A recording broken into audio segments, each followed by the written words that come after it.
하나님께서는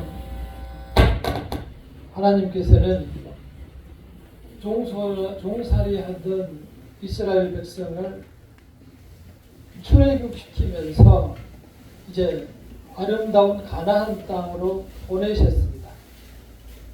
지금 이 가나안 땅에서 이제 포로로 가는 과정입니다.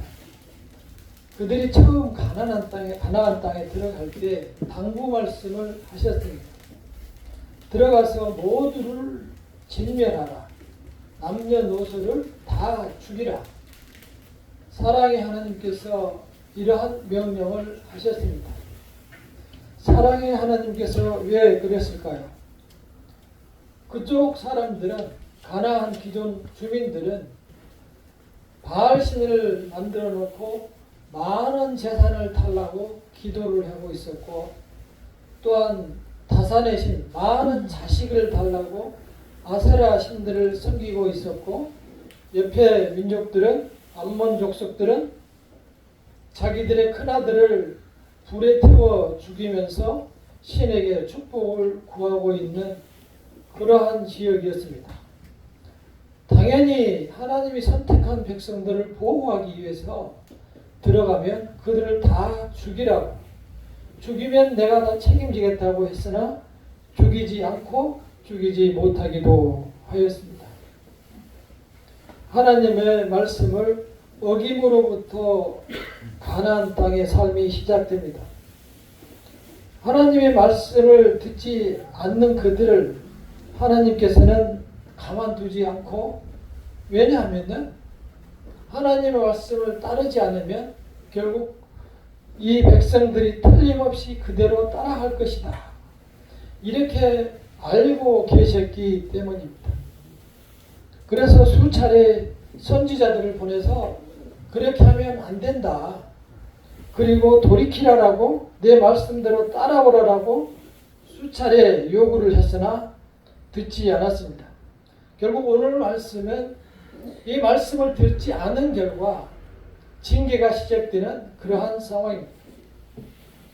BC 605년에 이제 바벨론이라는 큰 나라에게 넘어가는 그러한 상황입니다. 전쟁이 끝나고 이제 왕족들과 몇 귀족들 사람들을 뽑아서 가는 그러한 과정에 대한 설명입니다. 마지막 상황, 하나님의 말씀을 배반하고 외면했을 때 상황을 먼저 말씀드리도록 하겠습니다. 상황이 매우 혼란스러웠습니다. 끝으로 갈수록 계속 더 말씀을 듣지 않았습니다. 참으로 놀라운 일이죠. 시간이 지나면서 계속 하나님의 말씀을 거역함이 너무너무 심해졌습니다. 그때 당시에 왕이 요시야 왕이었었는데, 요시야 왕 죽으면서 아들을, 여호아스라는 그 아들을 왕으로 세웠는데, 그 왕을 밑에 있는 강대국 애굽에서 잡아갔습니다.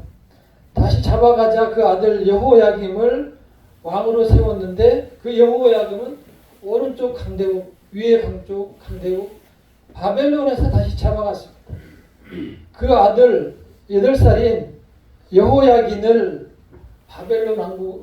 여호야긴을 왕으로 세우자 또다시 바벨론에서 잡아갔습니다. 그런데 놀랍게도 성경 역대하 36장 9절을 보면은 8살인 여호야긴도 여호와 보시기에 악을 행하였더라, 이렇게 기록하고 있습니다.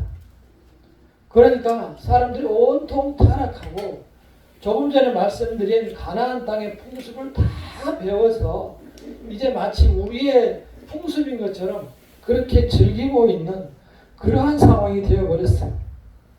그래 이제 그 왕족의 마지막 숙부인 시드기야를 마지막 왕으로 세웠을 때 일입니다. 21살에 즉위를 했는데, 이제 시드기야를 마지막으로 유다 민족은 사라지게 됩니다. 그러나 역시 이 12절 역대하 36장 12절을 보면은 하나님 보시기에 악을 행했고 선지자 예레미야가 경고의 말씀을 주셨으나 따르지 아니하였다. 그렇게 기록하고 있습니다.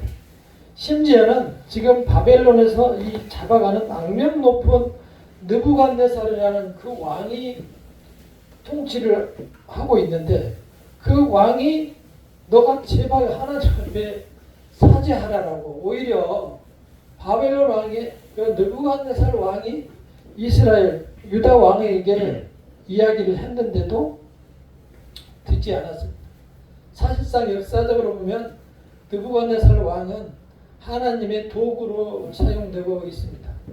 그래서 심지어 그 악한 왕도 유다 왕에게 하나님의 말씀을 따르라고 권고를 했으나 따르지 않았습니다. 우리는 이러한 선택한 백성들이 그들의 마음을 보며 우리 자신들의 믿음을 다시 생각해야 할 것입니다. 마지막 상황은 더 심각했습니다. 무려 1년 반을 바벨론 국가 전쟁에서 버티고 살아남으려고 했는데 모든 식량을 다 끊어버리니까 1년 반 만에 결국은 완전히 무너지는데 무너지자 죽고 도망가고 이제 성전은 다 파괴되고 성전에 있는 그 솔로몬 성전은 얼마나 아름답게 지어놨습니까? 그 성전의 기물들을 다 부시고 금으로 만든 모든 것들을 다 뺏어서 탈취해서 가져가고 또 예루살렘 성벽은 다 무너뜨리고 말았습니다. 물론 시드기야 왕도 밤중에 도망가다 잡혔습니다. 왕족이 같이 잡혀서 이제 가는데 시드기야 왕이 마지막 보는 상황은 자기 눈앞에서 두 아들이 칼로 죽임을 당하는 것을 마지막으로 보게 되고 그 시드기야 왕도 두 눈이 그 자리에서 뽑힌 채로 두 손을 철사줄로 묶어서 이제 바벨론으로 체포해가는 상황이 마지막 상황입니다. 하나님께서는 거기까지 가지 않도록 여러 차례 하나님께서 권고하셨습니다. 그 말씀을 한번 보도록 하겠습니다. 함께 읽어보겠습니다. 시작. 그 조상들의 하나님 여호와께서 그의 백성과 그 거하시는 곳을 아끼사 부지런히 그의 사신들을 그의 백성에게 보내어 주셨으나 그의 백성이 하나님의 사신들을 비웃고 그의 말씀을 멸시하며 그의 선지자들을 욕하며 여호와의 진노를 그의 백성에게 지혜하여 회복할 수 없게 하였으므로. 정말 보면은 우리보다 훨씬 말을 안 들었던 것 같아요. 제가 그래서 우리 성도님들이 구원을 받았다는 확신을 갖게 되는 건 이분들을 보면은 이 선택한 백성들이 옆에 있으면 등짝이라도 때려주고 싶은 정도로 말을 안 들었어요. 우리도 그럴지 모르겠습니다. 그래서 하나님께서 이제 분노하여 사실 하나님 앞에서 그 성전이라는 것이 큰 의미가 없어요. 하나님께 금을 가져간들 그 금을 하나님께서 뭐에 쓰시겠습니까? 거기 아름다운 성전에 모여서 하나님께 기도하고 하나님과 찬양하며 하나님과 같이 영광을 돌리자는 그러한 취지인데 백성들은 철저히 하나님을 외면했습니다. 그래서 하나님께서 십계명을 주실 때 제1계명에 나 외에 다른 신을 두지 말라고 쓰신 거예요. 그러나 그 첫 계명부터 이스라엘 백성들은 지켜내지 못했습니다. 우리는 여기서 이 참으로 비참한 체포를 보며 사람들의 마음속을 한번 들여다볼 수 있어야 합니다. 우리 마음도 역시 그 중에 하나이기 때문입니다. 최근에 옛날에 나왔는지 모르겠지만 유튜브에 보면은 그 개는 훌륭하다 이 프로그램이 KBS 동물농장인가 하여튼 반려견을 키우면서 이제 그 전문가인 강형욱 씨인가요? 그분이 나와서 그 반려견을 길들이는 것을 가르쳐 주는데 그게 이제 요청을 하죠. 근데 한 요청한 그 부부를 보면은 젊은 부부가 아주 예쁜 그 강아지를 키우고 있어요. 보니까 하얗고 눈말이 아주 말똥말똥하고 이쁜 그 강아지를 조그만 것을 키우고 있는데 그 조그만 강아지가 사나이가 이루 말할 수 없어요. 그 보여주는데 보니까 발이고 손이고 온통 물려가지고 흉터가 아주 엄청나게 많아요. 그 젊은 부부들이 더군다나 이 뽀뽀하다가 입술을 물어가지고 입술을 10번이나 꿰맸어요. 여기를 이렇게 했는데도 물 줄 알았겠어요? 근데 10번에 그 표시가 났더라고요. 입술을 물려가지고.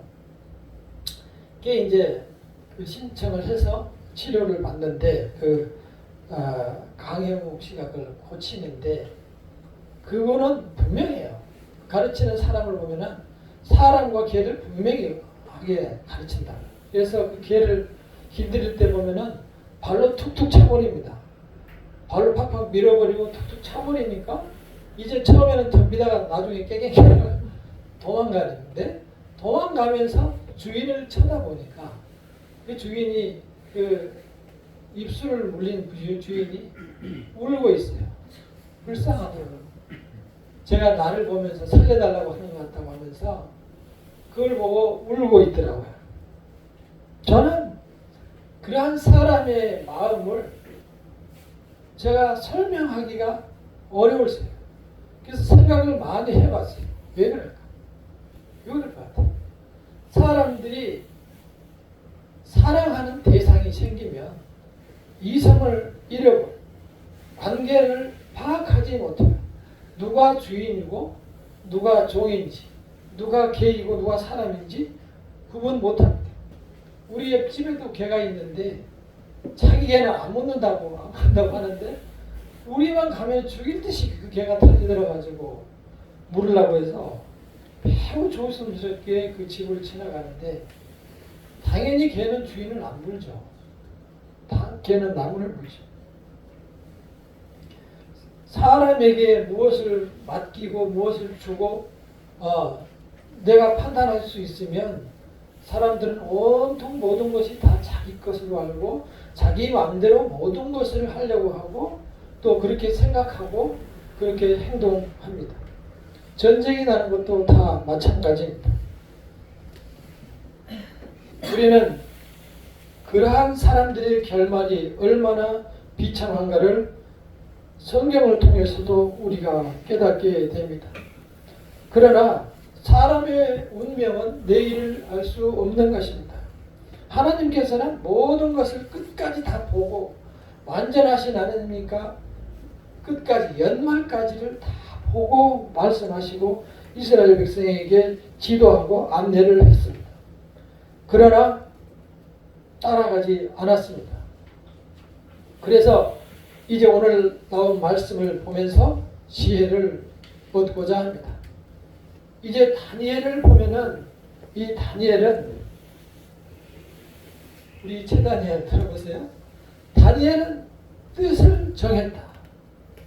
자, 우리가 8절을 함께 읽어보겠습니다. 시작.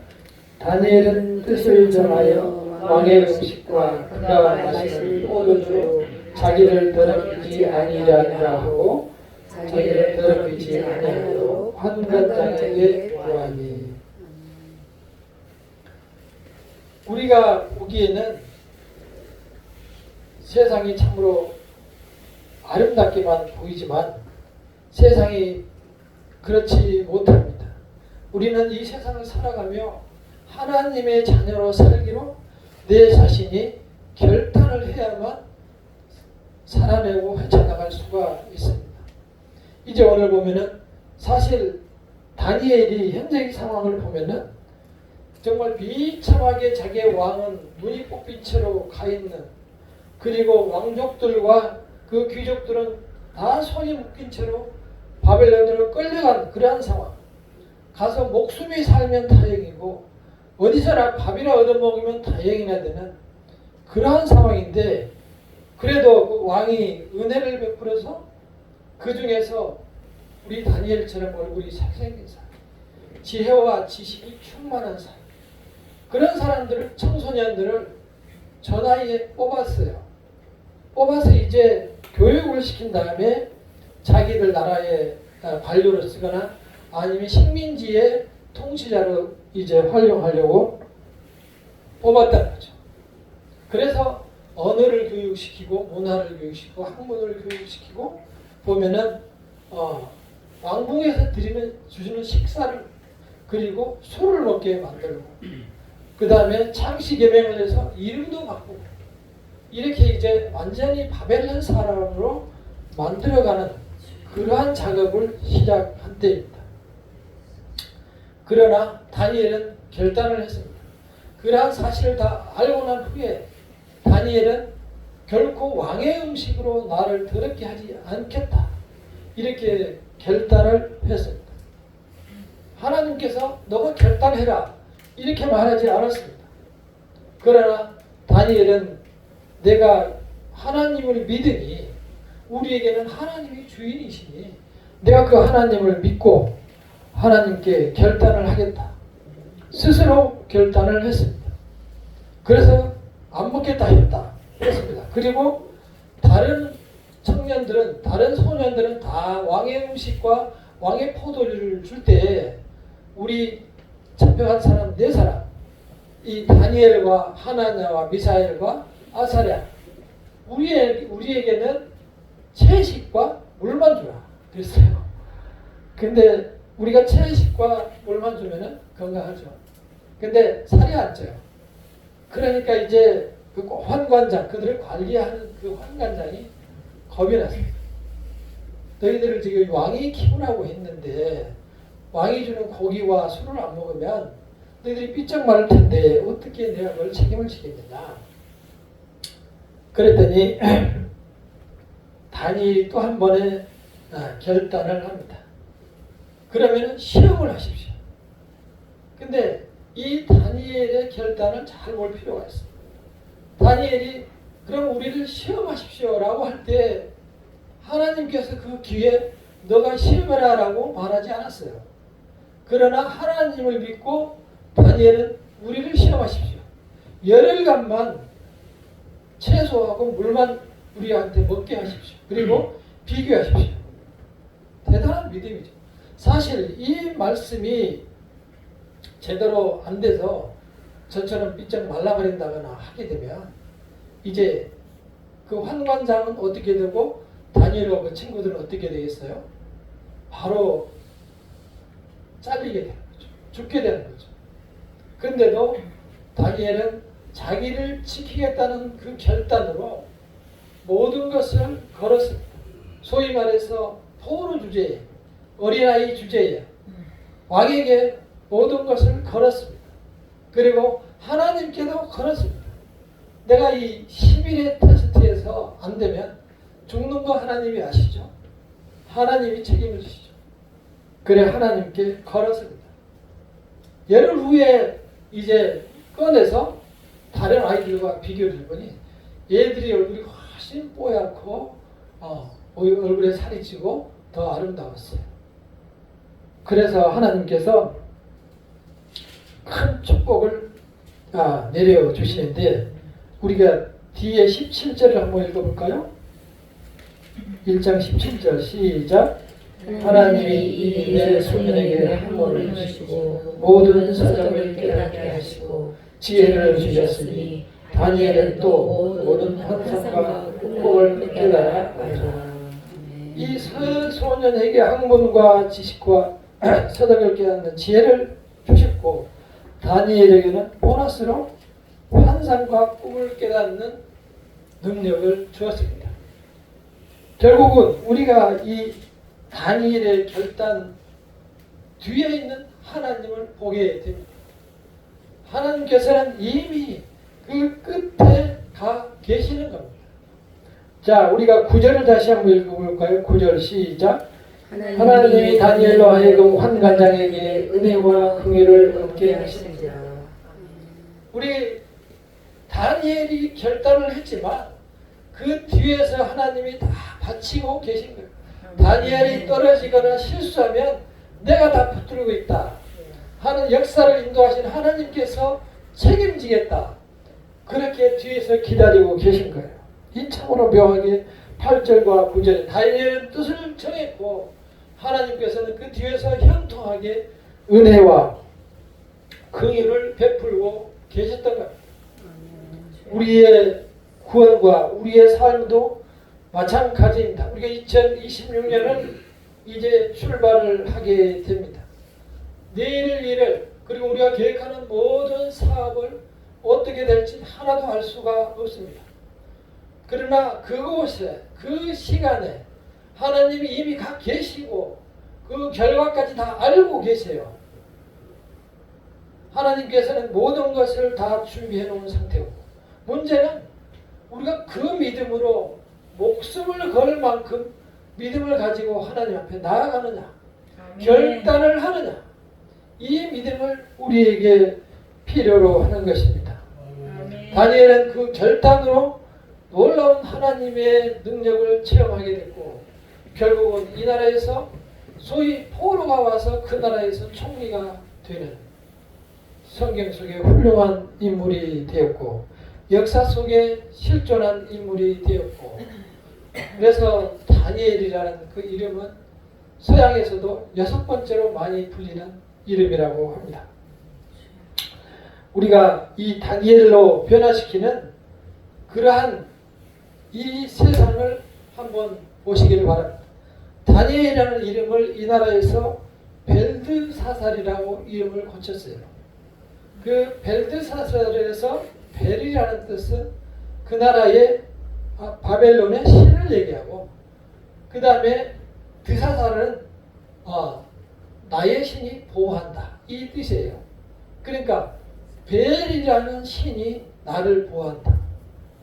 다니엘이라는 그 이름을 벨드사살 그러니까 하나님이 심판자라는 이름이 다니엘이라는 뜻인데 그 벨드사살 그러니까 벨이라는 신이 지도한다는 이름으로 바꾸어버린 우리가 사는 이 세상에서는 우리에게 필요한 것을 얻기 위해서 또는 우리를 데려가기 위해서 세상에서 필요한 사람으로 내 자신을 변화시키라고 너희가 그래야만 살아난다고 이름도 바꾸고 먹을 것도 다 먹고 가질 것도 다 가져야만 산다고 우리한테 요구하지만 다니엘은 그로 인하여 먹는 것으로 인하여 내가 하나님께 더럽히지 않겠다고 결심을 했습니다. 우리가 이제 2026년을 살아가면서 다니엘과 같은 결단을 하시기를 바랍니다. 무엇을 계획하든 간에 하나님께서는 이미 그곳에 그 결과에 가 있다는 사실을 아시고 전적으로 하나님께 의지하시기를 바랍니다. 모든 걱정되는 문제도 염려되는 문제도 다니엘은 열흘 만에 테스트로 열흘 만에 실험으로 나를 시험하고 있습니다. 그러한 믿음을 가지시기를 바랍니다. 우리는 새해가 바뀌면서 바뀐 게 뭐가 있느냐 어제나 그제나 다 똑같다 이렇게 얘기하지만 그렇지 않습니다. 우리는 1살 더 먹었고 7살 먹은 애는 내년에 올해 학교 가야 되고 고3 된 애는 내년에 대학교를 가거나 취업을 해야 되는 겁니다. 세월은 바뀌고 있고 상황도 매일 바뀌는 겁니다. 우리는 그러한 상황 속에 서 있는 사람 중에 하나입니다. 단지 바뀌지 않는 것은 우리의 마음과 우리의 믿음뿐입니다. 그것은 우리 자신만이 행할 수 있고 결단도 우리 자신만 할 수 있는 겁니다. 하나님께서 계획하고 준비하고 계신 형통함과 긍휼함을 받으려면 우리 자신의 신앙의 결단이 필요한 것입니다. 그 결단으로 올해는 하나님과 더불어 성공하는 그러한 2026년이 되시기를 간절히 축원합니다. 그러한 집사님이 되시고 권사님이 되시고 그러한 부모님이 되시기를 바랍니다. 모든 육신의 질병과 근심과 걱정을 다 하나님께 내려놓고 우리는 마음에 결단하며 하나님 앞에 나아가는 귀한 성도들이 되시기를 연초에 하나님께 간절히 축원합니다.